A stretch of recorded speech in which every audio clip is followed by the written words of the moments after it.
찬송가 208장 다 같이 찬송하시겠습니다.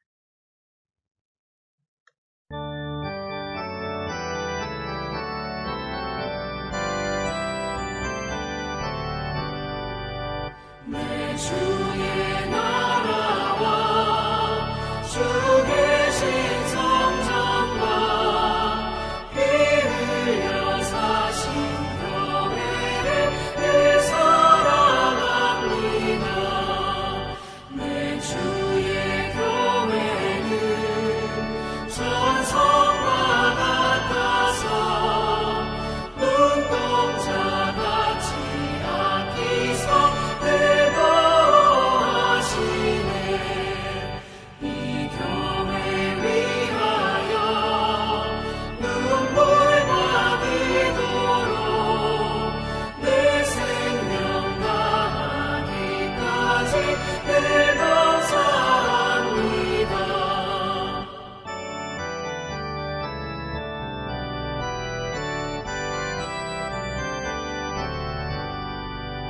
성도의 교제와 교회의 위로와 우주와 맺은 언약을 늘 기뻐합니다.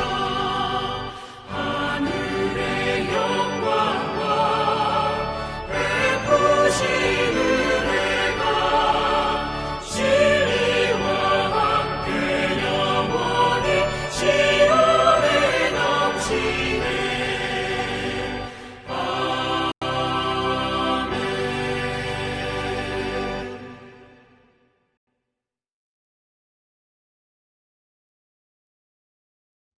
오늘 우리에게 주시는 하나님의 말씀은 역대상 28장 20절에서 21절 말씀입니다.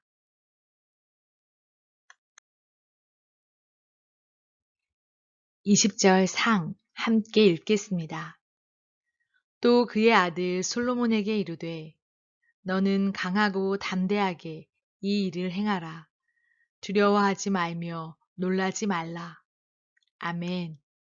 하나님의 말씀입니다. 하나님의 은혜 감사합니다. 눈에 보이는 것처럼 믿는 방법. 출애굽 이후 광야의 하나님은 이동하시는 하나님의 모습입니다. 하나님은 출애굽 대장정의 선두에서 진두지휘하시며 크신 능력으로 광야의 백성을 보호하고 인도하셨습니다. 이스라엘 백성은 그렇게 역동적인 하나님을 경험합니다. 그런데 가나안 땅에 정착하면서 이스라엘의 문화가 많이 변합니다. 그 대표적인 것이 애초 유목 문화였던 경제체제가 유목과 농경을 겸하는 산업 형태로 바뀐 것입니다. 또 국가의 형태를 갖추어가는 과정에서 왕권제도와 군대를 만들었습니다. 이 모든 것이 정착의 형태입니다. 이에 따라서 하나님에 대한 그들의 신앙도 성막에서 성전 형태로 바뀝니다. 그래서 왕정국가를 이룰 당시부터 하나님의 이미지는 역동적인 하나님에서 정주하시는 하나님으로 바뀌었습니다. 사실 성전 건축은 하나님이 원하셨던 일이라기보다는 다윗 왕의 집착에 가까운 신앙에서 출발합니다. 다윗의 인생은 늘 쫓겨다니는 삶이었습니다. 젊어서는 사울 왕에게 쫓기고 늙어서는 압살롬에게 쫓겼습니다. 그래서 늘 정주하기를 원했습니다. 그는 성전을 사모했지만 하나님은 다윗 왕이 전쟁으로 많은 피를 흘렸기에 건축을 허락하지 않으시고 대를 이은 솔로몬 왕에게 허락하셨습니다. 그 사명을 아비가 자식에게 전수하는 것이 본문의 내용입니다. 다윗의 신앙을 한마디로 정의한다면 그는 하나님을 눈에 보이는 것처럼 믿었습니다. 그래서 성전을 지어 하나님을 섬기려고 했던 것입니다. 하나님이 우리 눈에 보이지 않는다고 하나님도 우리를 보지 못하시는 것이 아닙니다. 그러므로 눈에 보이지 않는 하나님을 섬길 때는 눈에 보이는 것처럼 믿는 것이 옳습니다. 눈에 보이는 형제를 사랑하지 않고는 눈에 보이지 않는 하나님을 사랑할 수 없다는 말씀처럼 눈에 보이는 교회를 사랑하지 않고서 눈에 보이지 않는 하나님을 사랑할 수는 없습니다. 성전을 섬기는 방식을 통해 다윗은 하나님을 섬기기 원했고 왕궁에 거하는 것보다 하나님 성전에 문지기로 있는 것을 더욱 사모했습니다. 다윗의 신앙을 평가하기 전에 그의 믿음의 배경을 이해한다면 우리도 다윗처럼 하나님을 더욱 사랑하고 섬기는 믿음에 더 가까이 다가갈 수 있을 것입니다. 눈에 보이지 않는 하나님을 보이는 것처럼 섬기고 있습니까?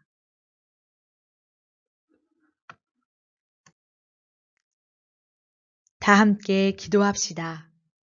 첫째, 코로나19의 종식을 위해 코로나19 백신과 치료제가 속히 개발되도록 코로나19를 믿음으로 이겨내고 예배의 회복을 소망하는 새신 모든 교우가 되도록.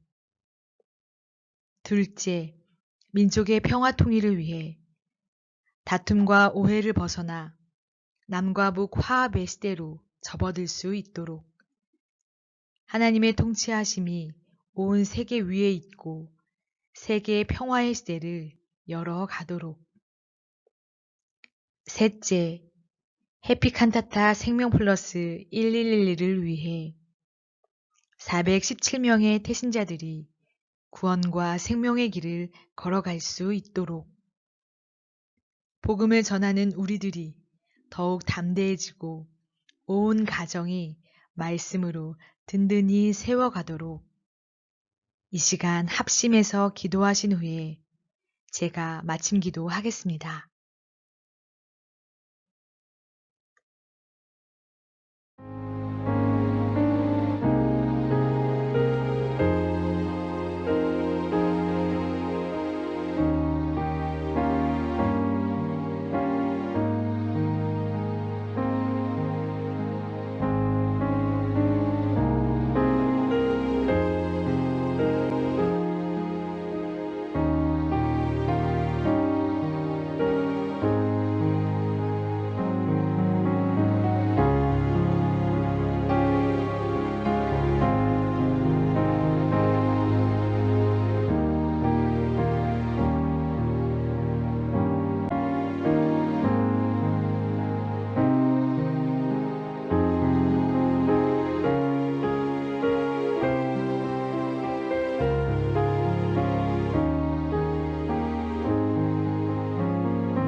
사랑과 자비의 하나님, 우리가 하나님을 어떤 방식으로 사랑하고 있는지 오늘 말씀을 통해 돌아보게 됩니다. 우리에게 허락하신 새신교회를 사랑하며 눈에 보이지 않는 하나님을 눈에 보이는 것처럼 믿고 섬기게 하여 주옵소서. 그리하여 언제나 하나님의 사랑 안에 거하게 하여 주옵소서. 오늘도 주님의 은혜로 살아가게 하여 주심을 감사드립니다. 내 이웃을 내 몸과 같이 사랑하라는 말씀을 마음에 새기고 평안한 밤을 보내게 하여 주옵소서. 우리를 늘 지켜주시는 예수님의 이름으로 기도드립니다. 아멘.